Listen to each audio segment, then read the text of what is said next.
नमस्कार, मी पंजाब डक। आज आहे 7 सप्टेंबर 2025। आज खास करून महाराष्ट्रातल्या शेतकऱ्याला अंदाज देणार आहे। कारण की काय झालं, राज्यामध्ये खूप पाऊस पडला, तर मग शेतकऱ्याचे सगळ्यांचे फोन येईल की हा पाऊस कधी बंद होणार। तर सर्वप्रथम काय करू, आधी उत्तर महाराष्ट्रातल्या शेतकऱ्याला सांगू। कारण की उत्तर महाराष्ट्राकडे खूप दिवस पाऊस चालू आहे, म्हणून उत्तर महाराष्ट्रामध्ये नंदुरबार जिल्हा झालं, जळगाव जिल्हा झालं, धुळे जिल्हा झाला, नाशिक आणि मुंबई ह्या पट्ट्यामध्ये म्हणजे उद्यापासून म्हणजे 8 तारखेपासून त्या ठिकाणचा पावसाचा जोर कमी होणार आहे आणि 8 तारखेला उद्याच्याला चांगलं सूर्यदर्शन होणार आहे। म्हणून उत्तर महाराष्ट्रातल्या त्या 4 जिल्ह्यातल्या शेतकऱ्यांनी हा अंदाज लक्षात घ्यायचा। म्हणजे त्याच्यानंतर 9ला आणखीन सूर्यदर्शन वाढत जाईल, 10ला जास्त राहील, 11, 12, 13 तारखेपर्यंत नंदुरबार जिल्हा, धुळे जिल्हा, नाशिक जिल्हा, जळगाव जिल्हा, इगतपुरी, मुंबई तिकडला हवामान कोरडं होणार आहे। म्हणून हा अंदाज उत्तर महाराष्ट्रातल्या शेतकऱ्यांना लक्षायचा। पण तिकडं सूर्यदर्शन असताना तरी पण महाराष्ट्रात काही ठिकाणी पाऊस राहणार आहे, तर मग ते कुठं पडणार आहे म्हणून हे अंदाज सांगतो। म्हणजे 8-9 तारखेला जरी राज्यात ठिकठिकाणी सूर्यदर्शन असलं, तर राज्यात परत एकदा पाऊस कुठंतरी चालू राहणार आहे। मग ते नेमकं कुठं राहणार आहे, तर राज्यातल्या शेतकऱ्याला सांगू इच्छितो की 11 सप्टेंबरपासून 11 सप्टेंबर 12-13च्या दरम्यान राज्यामध्ये सांगायचं झालं तर नांदेड जिल्हा झालं, यवतमाळ जिल्हा झालं, हिंगोली जिल्हा झालं, परभणी जिल्हा झालं, लातूर जिल्हा झालं, धाराशिव जिल्हा झालं, सोलापूर जिल्हा झालं, या पट्ट्यामध्ये काय होणार आहे, 11, 12, 13च्या दरम्यान पाऊस राहणार आहे। त्याच्यामध्ये बीड जिल्हा देखील असणार आहे, म्हणून हे लक्षात घ्यायचं।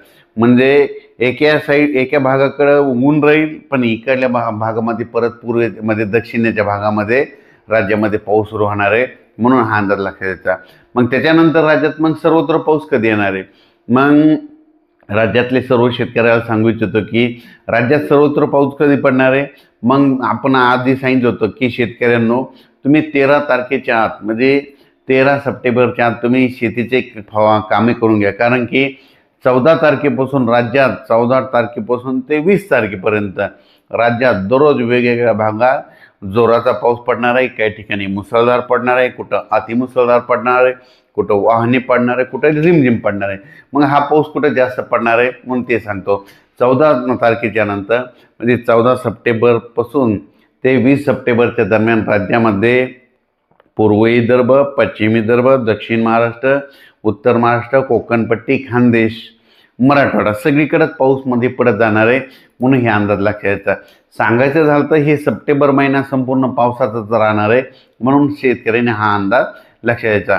मग सांगायचं झालं 14 पासून पावसाचा जोर कुठं जास्त राहणार आहे, 14 पासून जास्त पावसाचा जोर राहणार आहे नांदेड जिल्ह्याला जास्त पाऊस पडणार आहे, यवतमाळ जिल्ह्याला एक जास्त पडणार आहे, परभणी जिल्ह्याला एक जास्त पडणार आहे, बीड जिल्ह्याला जास्त पडणार आहे, लातूर जिल्ह्याला जास्त पडणार आहे, त्याच्यानंतर धाराशिव जिल्ह्याला जास्त पडणार आहे, सोलापूर जिल्ह्याला अति जास्त पडणार आहे, त्याच्यानंतर सांगली जिल्ह्याला जास्त पडणार आहे, पुणे जिल्ह्यात देखील पाऊस पडणार आहे, कोकणात देखील पाऊस पडणार आहे, कोकणपट्टीकडे देखील पाऊस पडणार आहे जास्त, अहिल्यानगरकडे देखील पाऊस पडणार आहे, बीड जिल्ह्यात देखील पाऊस पडणार आहे, जालना देखील पडणार आहे। म्हणून हा अंदाज सर्व शेतकऱ्यांनी लक्षात घ्यायचा। म्हणजे सांगायचं झालं तर अकोला, वर्धा, नागपूर, भंडारा, गोंदिया, चंद्रपूर ह्या भागात देखील पाऊस पडणार आहे, पण जास्त पाऊस मात्र दक्षिण पट्ट्यात जास्त राहणार आहे। म्हणजे दक्षिण म्हणजे सोलापूर जिल्हा, लातूर जिल्हा, बीड जिल्हा, अहिल्यानगर, पुणे, सांगली, सातारा आणि कोकणपट्टीच्या दरम्यान जरा जास्त पाऊस राहणार आहे। म्हणून हा अंदाज त्या कोकणातल्या जनतेनं, त्याच्यानंतर कोल्हापूर, सांगली, सातारा, पुणेच्या जनतेने देखील 14 ते 20चा अंदाज हे लक्षात घ्यायचा। त्याच्यानंतर राज्यात म्हणजे 11 तारखे म्हणजे काय होणार आहे, उद्या 8 तारखेपासून राज्यात ठिकठिकाणी म्हणजे सगळीकडे सूर्यदर्शन होणार आहे। म्हणजे कुठं होणार आहे, संपूर्ण पूर्व विदर्भात होणार आहे, पश्चिम विदर्भात सूर्यदर्शन होणार आहे, मराठवाड्यात देखील सूर्यदर्शन होणार आहे, उत्तर महाराष्ट्रात होणार आहे, कोकणात देखील होणार आहे। म्हणजे राज्यातला 8 तारखेपासून सगळीकडला पावसाचा जोर कमी होणार आहे, म्हणून हे अंदाज लक्षात घ्या। पण काय असतं की पावसाचा जोर जरी कमी झाला तर स्थानिक वातावरण तयार होऊन पाऊस होऊ शकतो, म्हणून हा अंदाज लक्षात घ्यायचा। त्याच्यानंतर आपल्या महाराष्ट्राच्या लगत म्हणजे गुजरात आहे, तर तुम्हाला सांगू इच्छितो की गुजरातमध्ये देखील काय होणार आहे, 8, 9, 10च्या दरम्यान अतिवृष्टी होणार आहे। जसा पंजाबकडे पाऊस पडला ना, तसंच गुजरातला देखील आता हे उद्याचा पाऊस पडणार आहे, म्हणून गुजरातच्या जनतेनं देखील हे अंदाज लक्षात येतात. त्याच्यानंतर महाराष्ट्राच्या लगत तेलंगणा आहे, त्याच्यानंतर कर्नाटक आहे, आंध्र प्रदेश आहे. ह्या 3 राज्यातल्या शेतकऱ्यांना एक सांगू इच्छितो की म्हणजे 11 तारखेपासून म्हणजे 10 तारखेपासून आंध्र प्रदेश, तेलंगणा, कर्नाटक ह्या जिल्ह्यामध्ये चांगला जोराचा पाऊस पडणार आहे. म्हणून त्या शेतकऱ्यांनी काय करायचं, 10 तारखेपर्यंत तुम्ही तुमचे कामं करून घ्यायचे. कारण की तेलंगणा, आंध्र प्रदेश, कर्नाटक ह्या 3 राज्यामध्ये चांगला जोराचा पाऊस राहणार आहे. ह्या 3 राज्यामध्ये जास्त पाऊस पडत असल्यामुळं 10 तारखेला त्याच्यानंतर त्याच्यामुळं काय होणार आहे, महाराष्ट्राच्या लगत म्हणजे 11 तारखेला नांदेड जिल्हा, त्याच्यानंतर अहमदपूर, उदगीर, धाराशिव, लातूर, नळदुर्ग, सोलापूर, सांगोला, सांगली, जत ह्या पट्ट्यामध्ये काय होणार आहे, 11, 12, 13च्या दरम्यान चांगला जोराचा पाऊस पडणार आहे. म्हणून हे अंदाज लक्षात येतात. आणि आणखीन सगळ्यात महत्त्वाचं अहिल्यानगर म्हणजे काय झालं की अहिल्यानगर असं आहे की तिथं अवर्षणग्रस्त भाग आहे.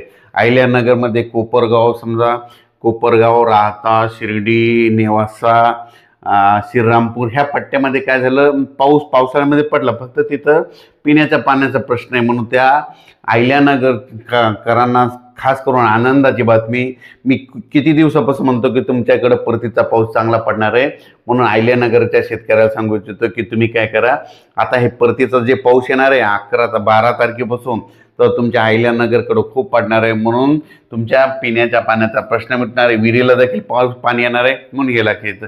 त्याच्यानंतर परत एक सांगू इच्छितो की काय झालं की अहिल्यानगर जिल्ह्यामध्ये टाकळी ढोकेश्वर झालं, बेलपिंपळगाव झालं, त्याच्यानंतर उमापूर, बालम टाकळी ह्या परिसरात काय झालं, बऱ्याच ठिकाणी शिर्डी भागामध्ये, कोपरगाव भागामध्ये बऱ्याच ठिकाणी आणखीन असे काही गाव आहेत, म्हणजे एक गावाचा पट्टा सुटलेला की तिथं पिण्याचा पाण्याचा प्रश्न खूप हे झाला आहे.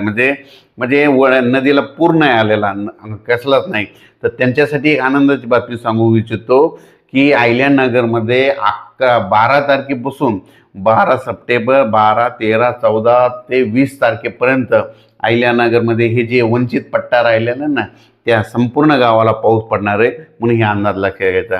त्याच्यानंतर जालना जिल्ह्यातले मध्ये एक रोयलागड, एक परिसरात आंबड आणि घनसावंगीच्या दरम्यान एक रोयलागड म्हणून एक भाग आहे, तिथले 2-4 गावं सुटले. त्या रोयलागड भागात देखील ह्या पट्ट्यात पाऊस पडणार आहे. म्हणून हा अंदाज लक्षात घ्यायचा. उत्तर महाराष्ट्राकडे उद्या 8 तारखेपासून तर 13 तारखेपर्यंत सूर्यदर्शन येणार आहे. म्हणून उत्तर महाराष्ट्राच्या शेतकऱ्यांनी अंदाज लक्षात द्यायचा. मराठवाड्यामध्ये 10 तारखेपर्यंत सूर्यदर्शन भेटणार आहे, म्हणून हा अंदाज लक्षात द्यायचा. पूर्व आणि पश्चिमी विदर्भामध्ये 11 तारखेपर्यंत सूर्यदर्शन भेटणार आहे, म्हणून हा अंदाज लक्षात द्यायचा. मात्र दक्षिण महाराष्ट्रामध्ये मात्र 10 तारखेपर्यंत सूर्यदर्शन घडणार आहे. 11 पासून इकडल्या भागात पाऊस सुरू होणार आहे. पुन्हा त्याच्यानंतर पूर्व विदर्भात देखील यवतमाळ झालं, चंद्रपूर, वर्धा, नागपूर, भंडारा, गोंदिया, यवतमाळ, अमरावती, अकोला इथपर्यंत मात्र 11 तारखेला तिथं पाऊस सुरू होणार आहे. म्हणून हा अंदाज लक्षात द्यायचा. अचानक वातावरण बदल झाला तर उद्या एक लगेच मेसेज दिला जाईल.